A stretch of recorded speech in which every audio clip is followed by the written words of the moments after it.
Robin Jensen is Associate Managing Historian and Project Archivist for the Joseph Smith Papers Project, and is editor of the volumes in the Revelations and Translations series of those papers, and author as well of many articles on Joseph Smith and early Mormon history.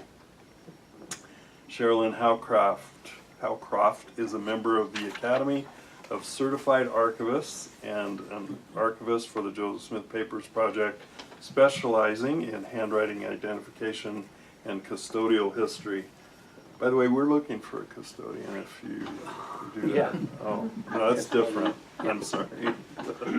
I couldn't resist, I'm sorry. Since the church fired them all, you know, I'm the owner, I can do this. It's okay. I do, actually, we could probably ask you about some handwriting we've got on some things maybe you'd recognize, because we're having a hard time figuring out. We actually have a letter that was written in 1846 by Heber C. Kimball that's written in a hand that we don't recognize. I don't know if you know everybody who's ever written a Mormon document, but anyway, we might lean on you. Thomas Wayment is professor of ancient scripture at BYU, is author with Lincoln, is it Blumel? Mm-hmm. Okay. Of Christian Oxyrhynchus? That was right on. Texts, documents, and sources. Oh, you just wouldn't believe what I know. That's right, we wouldn't. You wouldn't believe it, because it ain't much. Co-author with Richard Holzapfel, who became mission president in my old mission in Alabama. They did a number of books together, Making Sense of the Doctrine and Covenants, Jesus Christ and the World of the New Testament, and others. And they've each done some on their own and together, and you guys make a great team. Thanks. In fact, that book, I taught gospel doctrine for many years, yes. Our bishop didn't know what I was really like and asked me to teach. And when we were doing New Testament, that was a book that I used frequently and highly recommend. Jesus Christ and the World of the New Testament. Excellent. It represents scholarship that is compatible with Mormon studies, and yet is ahead of the game in many ways, and is more in line with some of the fine scholarship on Bible studies that's out there that unfortunately Mormons don't tap into nearly enough, in my opinion. So it's reminiscent of some of the fine New Testament scholarship, and Richard's book on the Old Testament also is excellent. William V. Smith is Emeritus Professor of Mathematics at BYU. He's the author of, I was going to hold it up, but it's not. Yeah. Brand new book from Greg Koford Books, Textual Studies of the Doctrine and Covenants, the Plural Marriage Revelation. I know none of you would be interested in plural marriage, but actually most of you would probably be interested. And his writings have appeared in several scholarly journals, including Dialogue, Journal of Mormon Thought. Those are the ones who are with us. There are more contributors in this volume, but we're just glad to have those who could come. And they're going to speak in this order. Mark will kind of start it off, and then Robin, Tom, Bill, and Sharalyn, and then Mark will make corrections and additions and deletions. And errata. Yeah. He's going to produce an errata sheet for the evening. Anyway, so I'm going to turn the time over to Mark, and we really appreciate your being here, and you're putting up with me, but what choice do you have? You're in my store, right? So thanks so much for coming on this beautiful day. Okay, so let's put that on your lapel, put that in your pocket, this one in your pocket. Let's try it. Let's try it here to see if that works. Just kind of test it out. And see. Okay. Is That good? In the back? Good in the back? Okay. Thank you, Kurt. Tom, can I borrow that for just a second? Thanks for coming out tonight, and we're excited to share this new book with you. Robin and I will introduce it, and then we have this sampling from the chapters also. And the original idea for the book was Robin's, and he might talk about that some more. He and his wife came over for dinner one night, and they came in the door and they said, "We've got this idea for a book," which was originally conceived as a festschrift for Dean Jesse, who's the founder of the Joseph Smith Papers. And we started brainstorming about it and all the possible, what it would be and what it would be about and who we can invite to participate in it. And the idea was, in a way, kind of a piece of scholarship that we had in mind when we dreamed up the book. And Sharalyn joined us too, so it was the three of us. But the original idea was kind of based on Dean Jesse's article on the writing of Joseph Smith's history. Like, can I ask for like a show of hands of who's familiar with that article? Okay, so almost half of the people here. And I think that was written in the 70s, maybe even 69 or something. Anyway, it's been around for a long time, and until Dan Vogel's edition with Signature Books, it was kind of hadn't been surpassed for decades. And Gary, would you say that? Do you think Dean's article has been completely surpassed by Dan's work, or do you think it's be still good to look at both? Do you know? I'm sure it would still be good to look at both of those. Okay, it's still relevant. So, so those of you who read it or have looked at it, it really digs into how the Joseph Smith Papers were produced. Is that Emily? Hey, Emily. I think you were the one who says, "Hey, you have to hear this idea Rob had." That was 9 years ago, so let's just say we didn't rush it. Yeah. But I can remember that. I can still remember that. So anyway, for the better part of a century, the history of the church was this magnificent set that sat on the shelves of a lot of English-speaking, educated Latter-day Saints who were interested in their history. And, on the title page it says the history of Joseph Smith by himself. And as you know, it's relayed as a narrative, a first-person narrative. And for the better part of a century, historians would just say, "And Joseph Smith said," and quote directly from the history of the church. And in Dean's article, he showed, through all of the meticulous work he'd done on the manuscripts, how that history really came to be. And if you over several years and with 20 different scribes and with various levels of involvement from Joseph Smith, and then he gets murdered and then they finish it without him. And so if you're talking about Nauvoo, you really don't want to say, "and then Joseph Smith wrote," or "Joseph Smith said."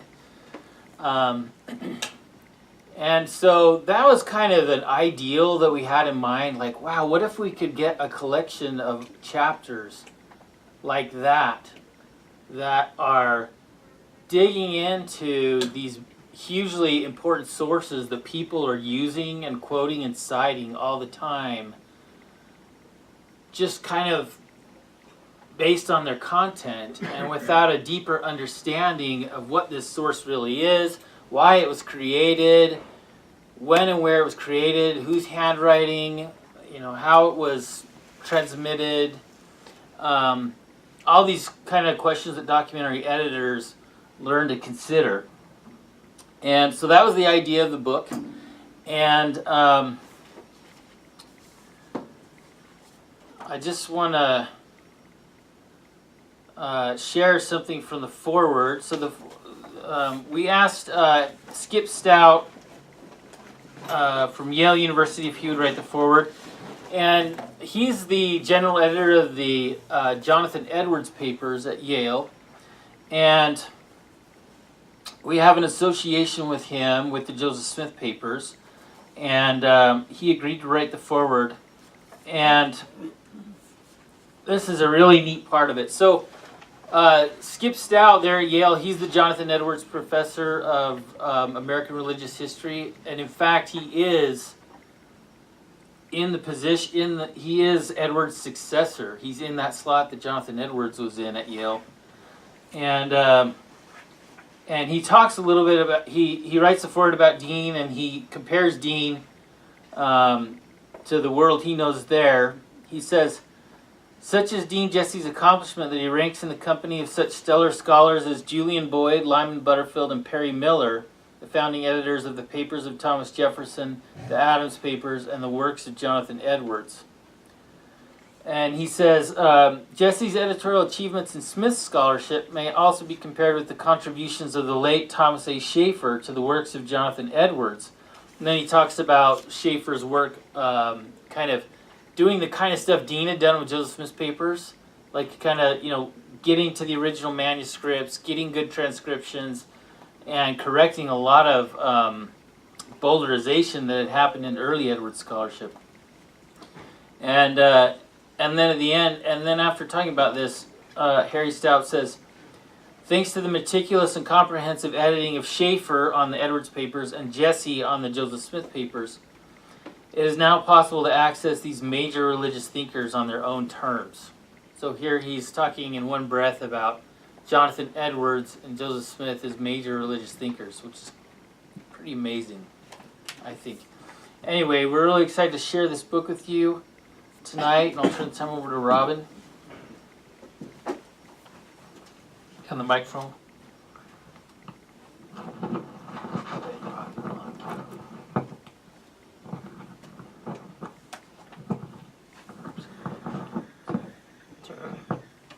Okay, good evening. It's good to be with you. I'm glad Mark talked about Dean Jesse. Historians sometimes are solo scholars. We often publish under one name, or we do all the research and the writing, and it sometimes is seen as so-and-so's work. But this book, and I won't speak for Mark or Sharalyn, but my career would not be what it was without Dean Jesse. For those that know him, know of his scholarship, he is a phenomenal scholar, and he is one of the kindest people I know. So I'm glad that Mark paid tribute to Dean. I wasn't going to do this, but then I walked in and saw that my high school history teacher is here. I would just like to pay tribute to all of those people that shape our lives. As I was talking to him, I was reminiscing on what he did for me, and kind of molded my interest in history. So thank you, Dr. Jones, as we called him. I'm going to talk about an analogy. I'm going to use an analogy that might not work at all. It might fall totally flat, so let me know if it doesn't work. But that's what you're here for, right? To let me know if I say something dumb. At my house, we sometimes have pizza for dinner. I love pizza. It's good stuff. Historical sources are like pizza. I can already sense this is not going to work. The content of a historical source, the content of the pizza is wonderful stuff. But if you knew my family, if you knew a little bit about me, if you knew a little bit about our household, you would know that having pizza for dinner would mean something. If it's a frozen pizza that we pop in the oven, it means that our evening was very hectic, or that it's Friday night and we're gearing for the weekend. So you can understand a little bit about our family and about our household based upon the type of pizza we're going to eat. If we go all out and make homemade pizza, then we know that me and my wife are feeling ambitious. All right. Not totally working, but that's all right. Historical sources. Historians use sources for their content very often. You read documents, you read books, you read diaries, letters, and from that information that you glean, you tell a story. We're all familiar with this. We do this in our daily lives. However, I think what we forget is that the historical sources have a context in which they are created. Joseph Smith, other members of the early Latter-day Saint Church created records for a reason. Not just to tell a story, not just to get facts down on paper, but also to give meaning, to capture what they're feeling, to capture the environment in which they are struggling. This book that we have recently published gets to the question of why are they creating these sources? Not what these sources mean, but why are they creating them? Less than a month after the Book of Mormon was published, the LDS Church was founded. One could make the argument that the church was founded upon a text, based upon a text. That if it wasn't for a book, the church would not be what it is. Millions of people read the Book of Mormon all the time.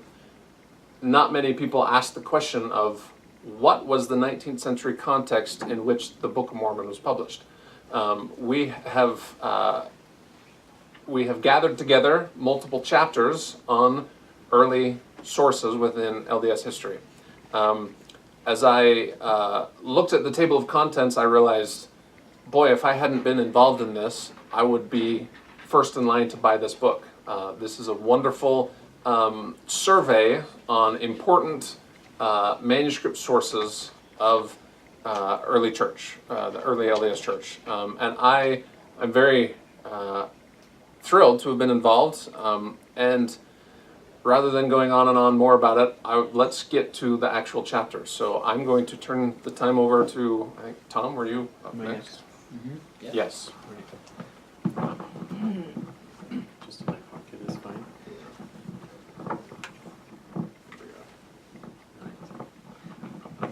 Does that work there in the back? Can you hear me okay?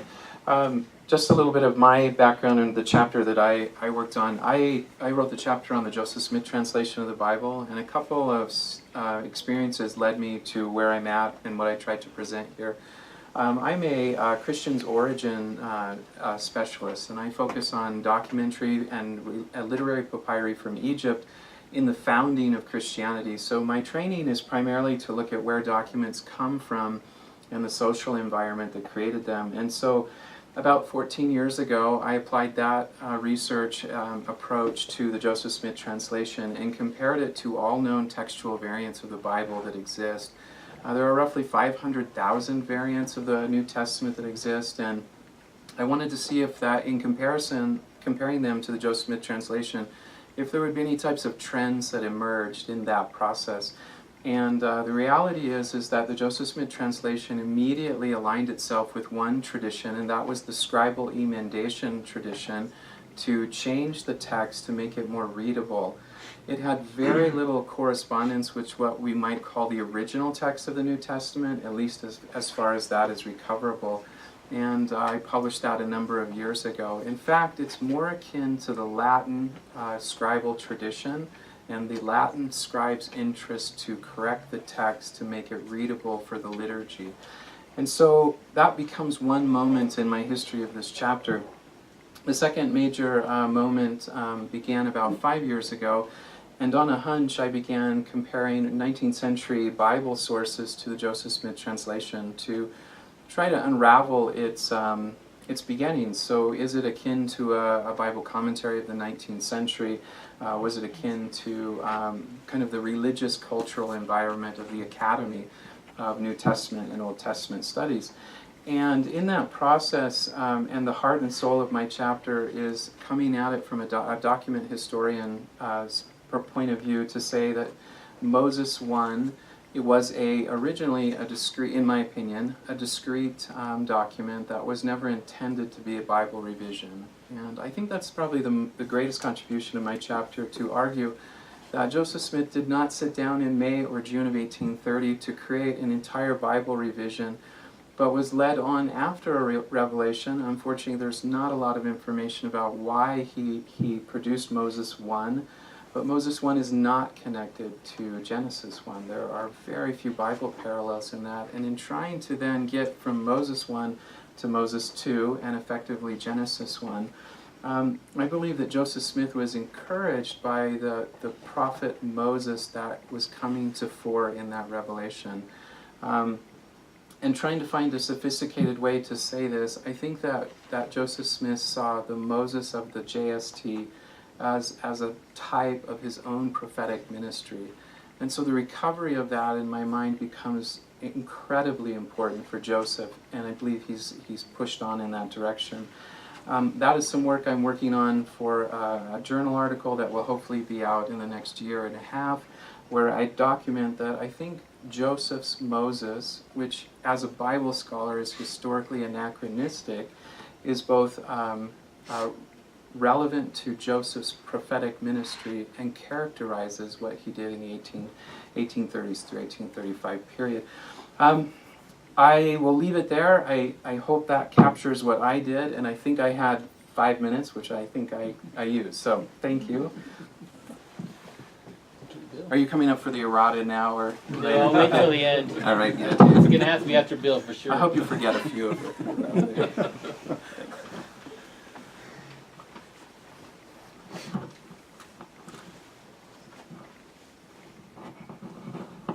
Is that audible in here? So my chapter might be the longest chapter in the book, so I will have the least to say. My chapter is on preaching, and in particular the documentary sources of Joseph Smith's sermons. There is an interesting evolution that takes place in how those documentary sources change, come to the fore, and what's in them, what's emphasized, and what seems to be important to the scribal culture of the time. In trying to understand those sources, I wanted to appeal to some kind of theoretical base, and so I looked to two aspects of the theory of note-taking and the recording of preaching and the understanding of preaching records. And those come from Meredith Newman's work on the Puritan records of Puritan preaching, and then I can't think of her name. Harvard professor who works. That's terrible. Harvard professor who works in the area of note-taking and theory of note-taking, and she's written a great deal about that and how notes were taking of processes of note-taking, especially in the Middle Ages, and that was very important, I think, in trying to understand, or at least forming a kind of theoretical background for what I tried to do in my chapter. Preaching in the 19th century is a really interesting topic to me. It's probably the most interesting topic for me relative to history. It's probably one of the most understudied historical topics around the 19th century, and maybe preaching is fairly understudied in history as well. But there's a great many sources there to look to. For Mormons, it's not so rich, and the reason is, I think, is twofold. First, at the beginning of Mormonism, Mormonism was founded as a religion was based on a new revelation. And that new revelation could create problematic situations. For example, where could revelations come from? Who could be the source of revelation? That was a contested issue, and probably the most prominent version of that contest that we're familiar with is Hiram Page's seer stone and the reports and revelations that he wrote from that stone. Joseph provides a revelation that distinguishes the value of preaching as an ephemeral kind of thing. It is not to be recorded. The only one who can dictate oral sources as, we might say, official teaching or doctrine is designated in the Revelation as being Joseph Smith. That has the effect of making records of preaching in the early church few and far between, and when they are written, for example in John Whitmer's history, they're very short acknowledgments of one thing or another that is said. We have very sparse records of that early preaching. There, at the same time, there is an opposing force, a cross pressure on in this milieu, and that is the idea of how the church is going to be governed. And eventually, that turns out to be through a kind of council system. They're very systems, council systems, and part of that council system is the idea that you have to keep a record of what happens, and often in those councils, instruction is given, and that gets enfolded into records. And so that kind of instructional preaching is the thing that brings back preaching in Mormonism to the printed record, or at least the manuscript record. So I think that's all I wanted to say about my chapter. It's a very interesting topic to me. I hope you find it so too.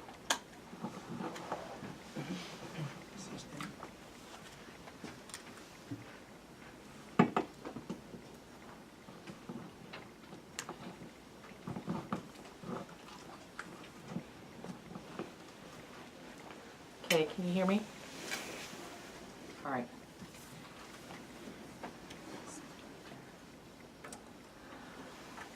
So my work on the Lucy Mack Smith history actually began in 2001, 2002, when then Archives Director Steve Sorensen, who's now deceased, asked me to take a crack at it. I think those were probably his exact words, take a crack at it.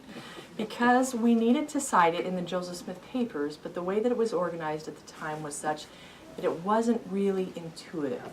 And so there were some issues relating to access as it related to the general arrangement of the record itself. And so as I looked into it, I realized that I was seeing more than what the scholarship actually said about it. And I thought, this is really interesting. And so I kept on looking at it and absorbing it and asking questions. And that's basically my chapter in this volume is capturing the things that I was seeing in the records itself. And really, it's one of those highly utilized records that does deserve the level of scrutiny that Joseph Smith's history does. Both of them are very much composite records. And there are several things in both of them that are worth noting in terms of authorship and in terms of how they were compiled and produced. But I wanted to touch on a few things tonight that are definitely explained more fully in the chapter that I wrote. But there are a few things that are going on with Lucy's history. First of all, there's a rough manuscript, there's a fair copy, and then in the collection itself, as it resides in the Church History Library today, there's this miscellany. And there's a lot to be learned from the general grouping of these records. But I did want to talk to you about the rough draft manuscript itself and the evidence that's in the manuscript itself that actually refutes some of the historical sources or aspects of it that tend to support what is being said in the historical sources. First of all, the rough draft manuscript is organized into 18 gatherings. And from those gatherings, and based on handwriting identification there, it's clear that Howard Corey, that Martha Corey, who wrote most of the rough draft, she wrote approximately half of that history before Howard became involved. Her husband Howard became involved. And of course, from Howard Corey's autobiography, he says, my wife started this, and then there came a point where they wanted me to get involved, and so I got involved. But he never really articulates how he's getting involved. And so by identifying looking at the handwriting in it, we can tell that he's doing some of the editing in this first part that Martha wrote, and then the latter half, he ends up becoming more of a reviser. And so you have all these notations in the rough manuscript to the reviser regarding what texts should be added, what texts, the type of tone that should be taken with certain episodes in Lucy Mack's life, and the way that there's a distinct joint between these two halves that leads me to believe that they very well be two different manuscripts rather than a contiguous manuscript. But also there's, in the fair copy itself, we know that one of the copies was given to Lucy Mack Smith when the record was completed. And then another copy was created for the church. And as I looked, the first copy not being extant, the second copy residing there at the Church History Library appears to actually be the amalgamation of two complete different texts as well. Now this probably seems a little chaotic, and how on earth do you uncover this? And part of it has to do with our understanding of how Howard Corey wrote Joseph Smith's history. That was a record that surfaced a couple of years ago, and we ended up publishing in the Joseph Smith Papers. But in looking at his history of Joseph's, there's some composition methodologies that become apparent rather quickly in that he does, the way that he has compiled it, there are, fairly consistently, there's a page-for-page representation, or he's off by a couple of sentences. And that also is reflected in the fair copy of the Lucy Mack Smith history. There's all sorts of other details that I'm not going to go into because I don't want to spoil the chapter for you. There needs to be some surprises, right? But one of the key things that I wanted to cover tonight had to do with the sense of social publication. A lot of the historical treatment of this this history talks about the sense of, it starts out, you have the sense of Lucy's authentic voice, but the longer you go on in the record, you have this sense of her voice diminishes. And there's been a lot of interpretation of why that's happening. And in my chapter, I don't have a tendency to agree with that, in part because Lucy's inheriting from her forebears a sense of social publication. And social publication is actually multifaceted, but what it is parts of it are trying out texts on audiences before it's more broadly distributed. And we have a sense that Lucy is telling and retelling this Smith family narrative over and over before she actually gets to writing it down on paper and using Martha Jane Corey as the scribe for that. But this publishing, this social publication, occurred by creating multiple scribal copies, reading them aloud. But it also drew upon pre-existing texts or oral sermons, and they were manipulated to create new texts. We call this plagiarism today. It wasn't then. And so you had this deliberate manipulation and incorporation of these texts into this history. And what ends up happening is this Lucy's history is very much a multiple authored text. There's also interjections from the Coreys that are really quite delightful that you'll have to read about in the chapter. But one of the things that in taking more of an archival approach to this history, I was able to look at the sense of, well, did all this history come,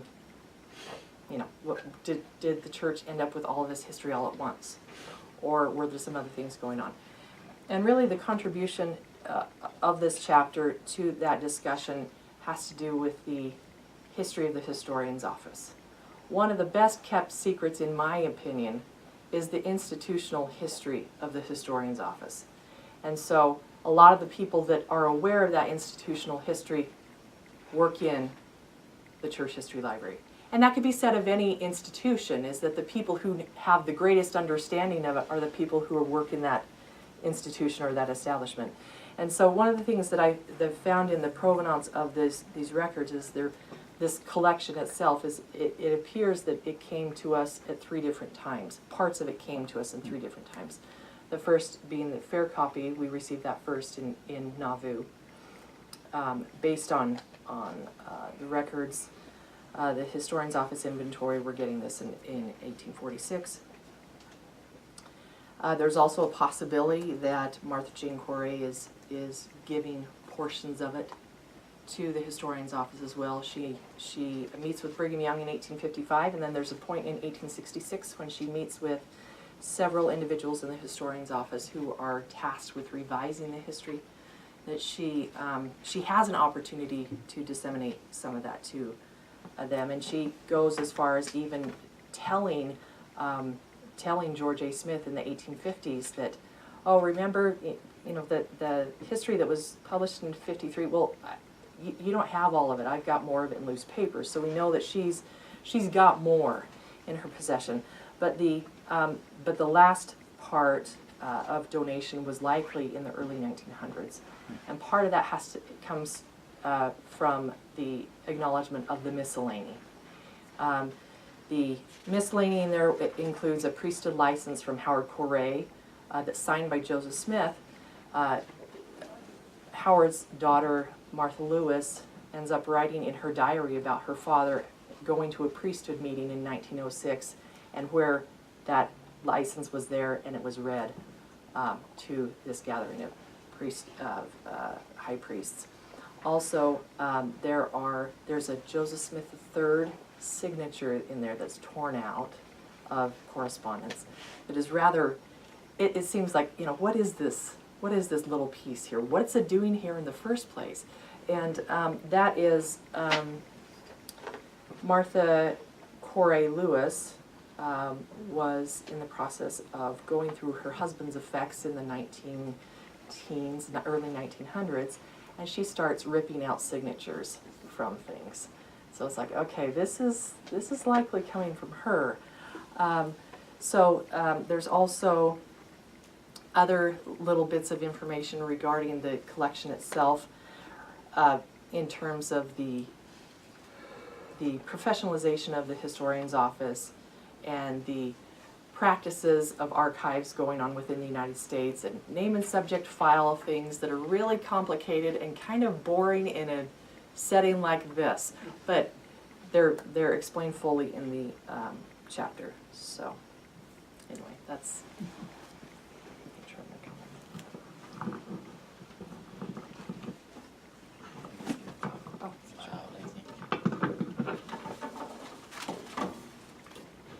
So, I just want to say I think Sharalyn did a fantastic job of showing how complex the Lucy Mack Smith history was, a lot like the history of Joseph Smith. And in her article, in her chapter, you'll totally see how it was created, how it came down to us. She actually could write a whole nother chapter on like what's happened to it since it's been in the church historian's office over the last century or so. Like when Jan Ships got access to it and shuffled it like a deck of cards. And kept her notes in it.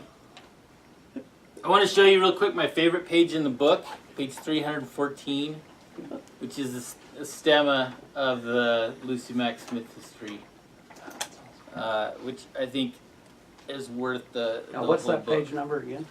Page 314. If you want to understand the Lucy Mack Smith history, take a gander at that. Thank you, Tom and Bill, for coming and sharing about your chapters. Mark? Yes. It was Ann Blair, whose name I forgot. Okay. Ann Blair was the scholar who studied note taking. In case you haven't seen the table of contents, I just wanted to share real quick with you. You've heard a sampling of what's in the book from Bill and Tom and Sharalyn, and here are the other chapters.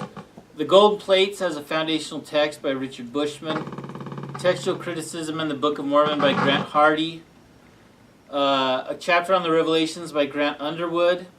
Chapter on Joseph Smith's Liberty Jail Letters by David Grua. A chapter on the Nauvoo Relief Society Minute Book by Jenny Reeder. A chapter on Joseph Smith's Nauvoo Journals by Alex Smith and Andy Hedges. A chapter on the early journals of Wilford Woodruff by Laurel Thatcher Ulrich. And those are all kind of the main chapters. I'm going to talk about two more, but again, I just want to underscore that, you know, as I've read through these sources that the chapters are about, I mean, these are the sources that you see Mormon historians quoting from over and over and over again, and yet it's just kind of surface content. In a lot of cases, it's really good to know more about the source you're quoting from, and these chapters provide that.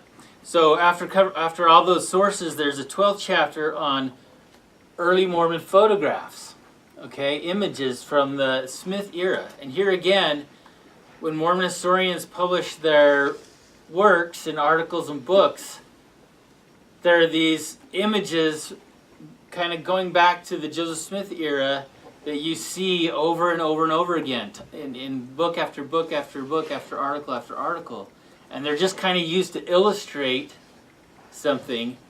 But there's actually a really significant story going on behind what's collected, what's preserved, and why it was created. And Jeff, in his chapter, shows that a lot of this is actually growing out of the succession crisis. And how are we going to present the Smith era? And how are we going to claim it? And then the final chapter is by Ron Barney. He was going to come tonight, but he couldn't make it. And I see this as kind of a complement to the entire book, complementary. It's a chapter about what documents were created and preserved, and what documents weren't preserved, and what documents were never even created in the first place. Just kind of stepping back from his 3 decades of archival experience and kind of sizing up like what there is and isn't and why that is, with some insights about Joseph Smith. So I hope you enjoy the book, and thanks again for coming tonight, and we'll be hanging around for a while and we'd love to chat. Thanks.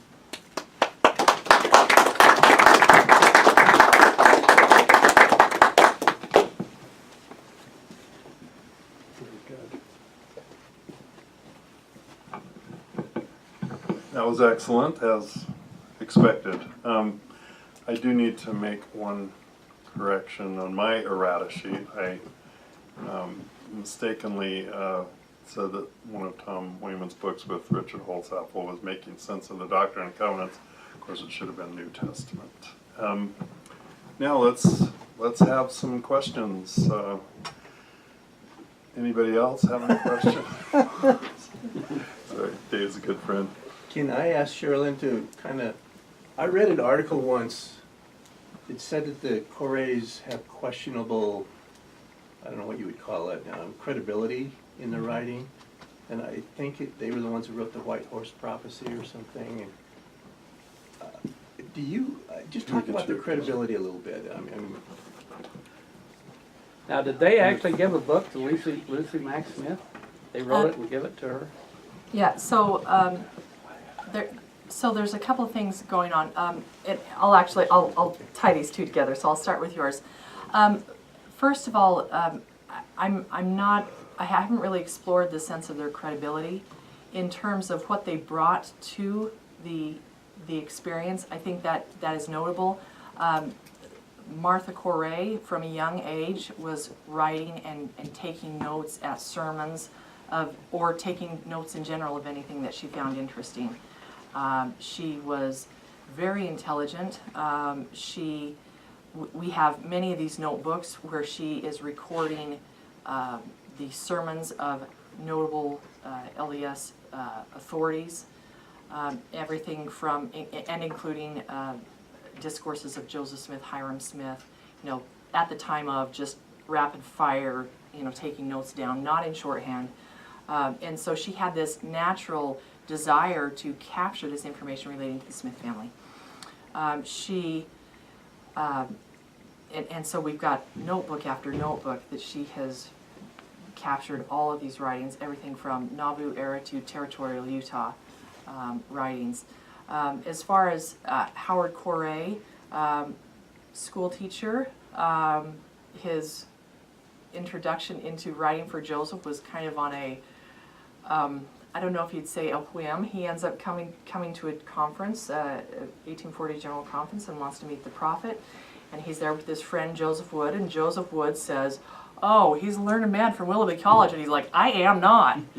So immediately this interjection of his credential that really wasn't his credential kind of throws him in the limelight, at least with Joseph. But he ends up compiling letters that Joseph Smith had received and writing them into Joseph's letter book, and then things take off from there. I'm not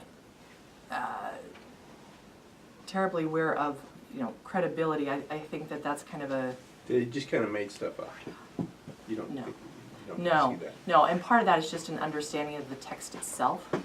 And you can see this in the chapter that I wrote, that there's a lot of work going into selection of texts, and so some of this stuff isn't even generated by them. A good chunk of this is not generated by them. They're borrowing heavily in this sense of social publication. But what ends up happening is that they end up, when they make their copies of the history, they do end up giving a copy to Lucy Mack. She has one in her possession, and that ends up being the one that is the source text for Orson Pratt's 1853 edition of the history. When did she die, Lucy Mack? She died in 1856. Thank you. And so whether or not she was aware, I've often wondered, was she aware of this print edition and some of the reservations to it? And I'm thinking likely not, that starts happening in the 1860s in the sense of rival church, and there's a whole lot of story there. So, yes. I have a question for you. Based on what you've studied about Lucy's, what do you know about Lucy's book by Levina? It was written, of course, before your article came out. Yes. Did she correspond with you about veracity of the Correys, whatever, or is that just a book on the general assumption of what people thought before you did research on it? So first of all, when I started digging deep into Lucy's history, of course I went there in terms of that book, and I've read it, and I can tell you that if any of my coworkers can attest that my book of Lucy's book has so many tabs in it, and anyone who's borrowed it is basically, on pain of death, they will return it to me because it's so thoroughly used and utilized.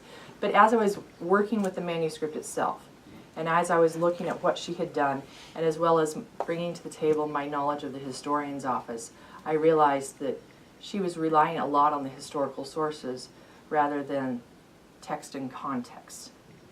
And which I can understand why someone would rely on the history, and I get that. I mean, that's what historians do.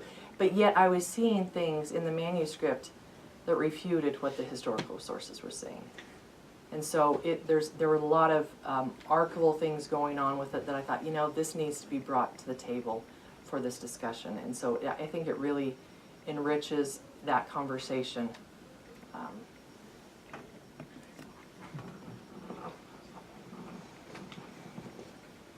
Any other questions? Gary.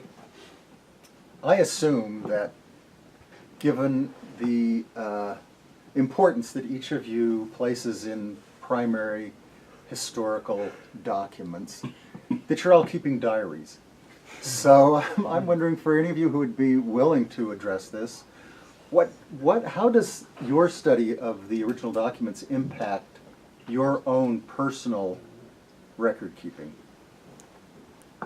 So the question is, how is our understanding of records influence our own sense of record keeping? Yeah, like what kind of questions What kind of questions? decisions and questions do you find yourself making as each day or week or month The types you of record decisions. something about yourself? Wow, this is probing.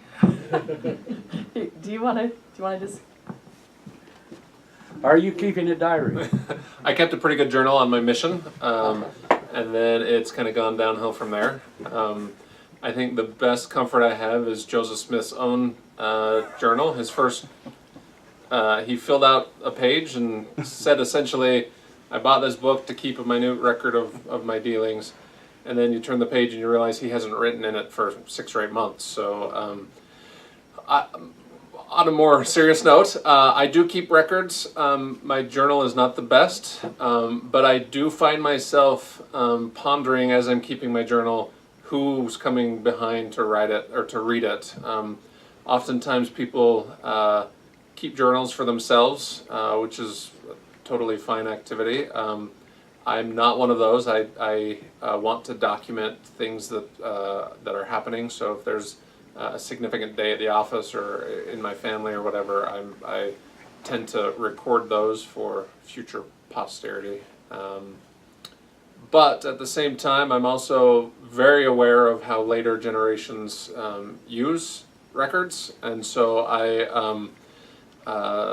there are some times where I realize, someone's going to recover the history of this era from someone else's record who has more time to keep a more detailed journal. So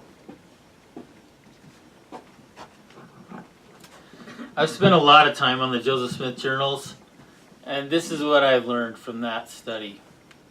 Do you want to keep your own journal, or would you rather start your own church and get somebody else to keep your journal for you?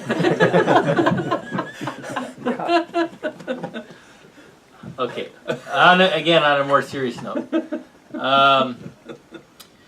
It has changed my journal keeping a little bit, and I'm not a good journalist, but I have changed a few things. Like, for example, I used to say, Ken came over for dinner, and now I write in my journal, my brother Ken came over for dinner. Just little things like that will make the reading experience in the future so much easier for if anybody reads it. And in terms of a bigger picture, what I really learned from Joseph Smith's journals is, so Joseph Smith, he, like Robin said, he starts his journal in 1832, and he says, I'm starting my journal to keep a minute account of everything that comes under my observation, and he writes a journal entry the next day, and the next day, and the next day, and the next day, and the next day, and the next day, and the next day. 9 days straight in a row, and then there's a 10-year gap before his next journal entry.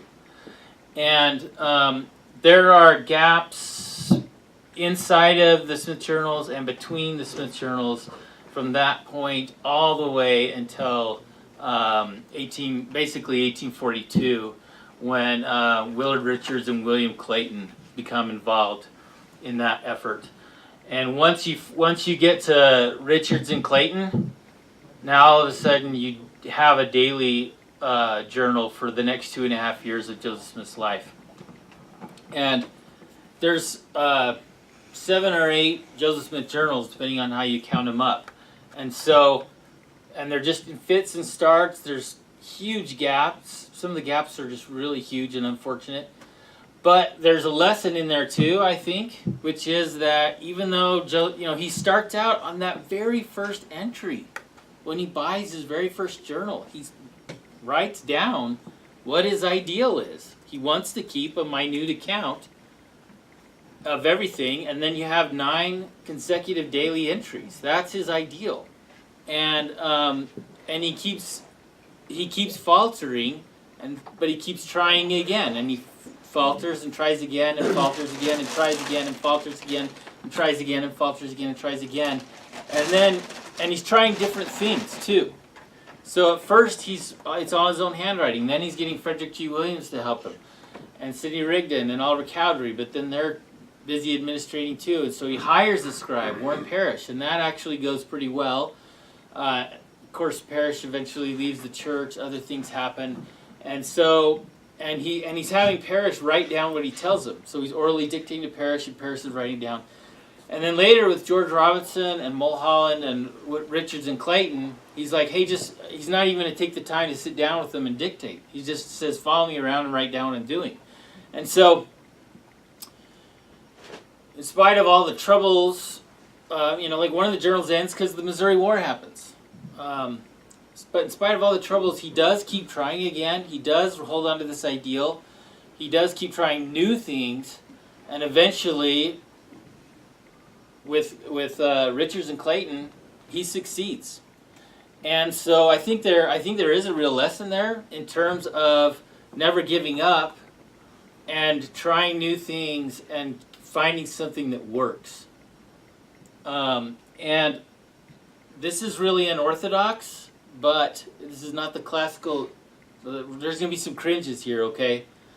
This is not the classical Mormon journal keeping tradition, but what's worked in my family is chapbooks, where my wife and I have got our phones hooked up to this thing and our pictures feed into it, and my wife just adds these little notes that are easy to do. They're not big journal entries, but you have a photograph and a little note. And with chapbooks, like I'm sure I'm not advertising for chapbooks. I'm sure there's lots of different things like this you can set up online. And every time we get to 40 pictures, we get a bound book in the mail of color photographs of our family with little notes. And it works for us. It gets done, and the kids look at them. And so I would just say what I've learned is don't give up and try new things and find something that works for you.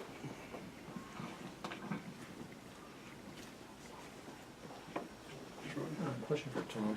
You said you were looking for parallels with Speak different. up so they can all hear you.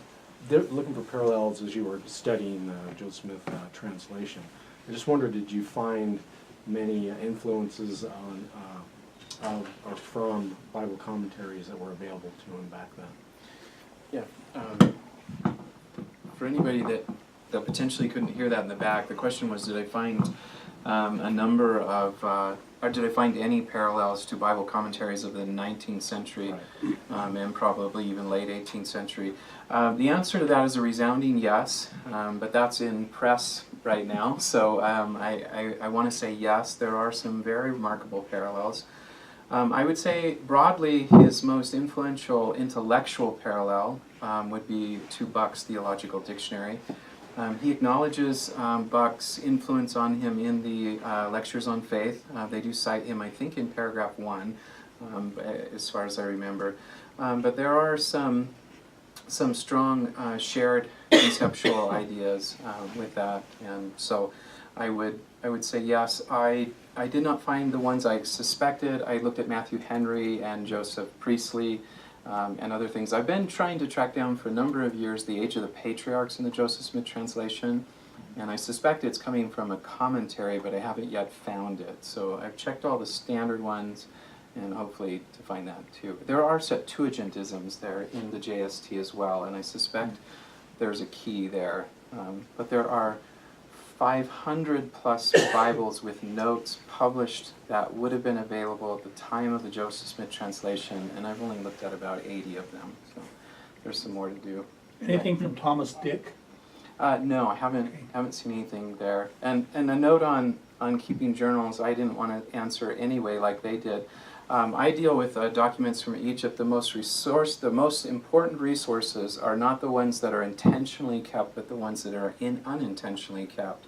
For us, we are fascinated when there's a receipt, for example, for a beer receipt. We learned that the price of beer underwent an extraordinary inflationary pressure under Nero that creates a lot of research opportunities. By the way, the sale of donkeys triples in price under Nero, and we're able to find out that there's a donkey shortage due to disease that puts pressure. We find out why they shift to parchment that way, because there's a drought in the Nile and the papyrus dries up, so they shift over to animal skins. So don't intentionally keep your journal, unintentionally. Wasn't there also a spike in fire insurance under Nero? There was, and fiddles. They were all the rage at that time. So. Anybody else? My question's for you, Thomas. On the in the Book of Mormon, there's a lot of KJV language, and there are some verses that have disparate quotes from, or phraseology from like the New Testament and the Old Testament. It all seems to blend really well. I'm wondering if in the Book of Moses, if you found some of those similar things happening where Joseph is able to blend multiple verses from different portions of the Bible into the Book of Moses. And then I'm wondering with the biblical commentaries if you have any theories as to how that happened. Is it coming from like an Adam Clark commentary or something else where, or is he just so saturated in biblical language that he's able to do this seamlessly? Yeah, probably many of you are familiar that Brigham Young University, somebody down there 20 years ago developed a software where you can dump 2 texts into it and then say that I want any 3-word parallel in sequence, and it will spit those out. And this is probably getting a little bit ahead, but I've just completed a new translation of the New Testament. And in that translation, I've created all new notes, and those notes contain what I believe are the first time all of the parallelisms from the KJV in the Book of Mormon and the Doctrine and Covenants and the Pearl of Great Price are documented. There are roughly 300 citations of the New Testament in the Book of Mormon that adopt KJV language. As most significant are 1 Corinthians 15, which is the most closely paralleled, that the language on charity. And do they appear in the Book of Moses? That part of the question. Yes, they do, but with less frequency. And that was a little bit of a surprise. They are also infrequent in the Book of Abraham. They're there. They're very consistent in the Book of Mormon and the Doctrine and Covenants. And in fact, what would argue that Joseph had that part of his language and culture is that the passages that appear in the Book of Mormon on average will appear at about the rate of 80% in the Doctrine and Covenants. So those same verbal parallels are appearing in both, but they do tend to drop off dramatically in the Pearl of Great Price materials. So, and they're not strangely in Moses 1 either, so which I was talking about earlier. All right, let's give them all a hand together.